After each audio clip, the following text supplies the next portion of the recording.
आणि आता आपण करतोय स्विस रोल पुडिंग. बरोबर. साहित्य आपण पाहिलं होतं. कृती करण्याआधी मला सांगा हे नेमकं काय हो?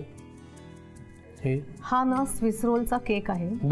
आणि हा जे ज्यांना हा ऍक्च्युली बाहेरून आणलेला आहे. म्हणजे हे ना क्विक आहे. असं कोणी येणार असेल, कोणी गेस्ट येणार असेल तर आपण फास्ट करू, पटकन करू शकतो आपण. बरोबर. तर हे बाजारात विकत मिळतं ना. मग त्या रोलला काय आपण फक्त कट करायचं. ठीक आहे. काय करायचं कृती पहिल्यांदा? बरं, आधी दूध गरम करत ठेवायचं. घ्या. हे 1 कप दूध आहे. बरं, निम्म घेतोय का आपण? हो, बाकीचं आहे. याच्यामध्ये आपण कस्टर्ड पावडर टाकतो. ठीक आहे. तोपर्यंत दूध गरम होतं. आधी मी दूध याच्यामध्ये टाकते हे सगळं. आणि आता रॉसबेरी पावडर टाका. किती? जास्त टाकायची, कारण त्याच्यामध्ये ते असं जाड झालं पाहिजे कस्टर्ड जरा अजून पुरे. आणि चमच्याने ढवळून घ्यायचं. हो, घ्या. हे मिक्स केलंय. गुठळ्या नाही घेतल्यात आपण याच्यामध्ये, अजिबात गुठळ्या नाही येऊन द्यायच्या. आणि आता हे दूध गरम झालंय ना, तर त्याच्यामध्ये आपण साखर टाकायची. ही फुल 1 कप साखर आहे. सगळी घालायची? हो, ही सगळी घालायची, कारण हे गोड झालं. आणि आता जे हे उरलेलं आहे ना, त्याच्यामध्ये आपण रॉसबेरी पावडर घातलेली आहे, ते आता आपण याच्यात घालायचंय. या दुधात हे सगळं फुल घालायचंय. ओके.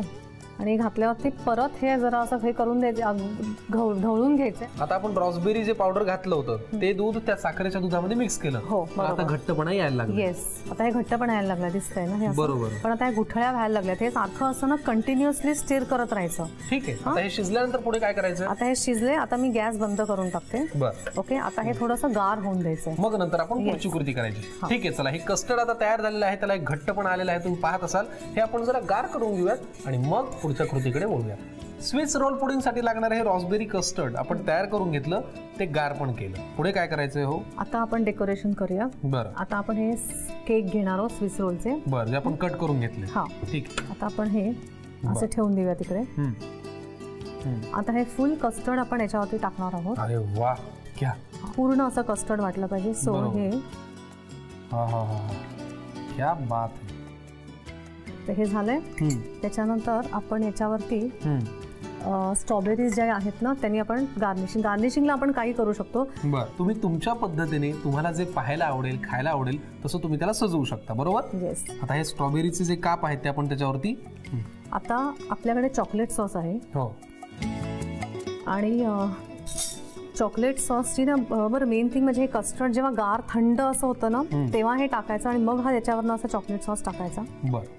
हा चॉकलेट सॉस मी टाकते. क्या बात आहे. तुम्ही अंदाज लावू शकता या क्षणी माझं किती म्हणजे मी संयम राखतोय हे सगळं खाण्यासाठी. पण ते जितकं छान तुम्ही करताय ना, ते खाण्याची जी एक्साइटमेंट आहे ती अजून वाढतीये. स्विस रोल पुडिंग हा पदार्थ आपण तयार करतोय. आणि आता काय राहिलो? आता झालं आपलं स्विस रोल पुडिंग रेडी झालं. आपण हे फ्रीज मध्ये सेट करायला ठेवू शकतो. बरं. आणि समजा नाही केलं तरी चालतं ना? तरी चालू शकतो. हो, कारण हे कस्टर्ड तसंही जाड झालेलं आहे. बरोबर. जरा थोडं थंड होऊन खाल्लं तर अजून मजा येईल. अजून मजा येईल.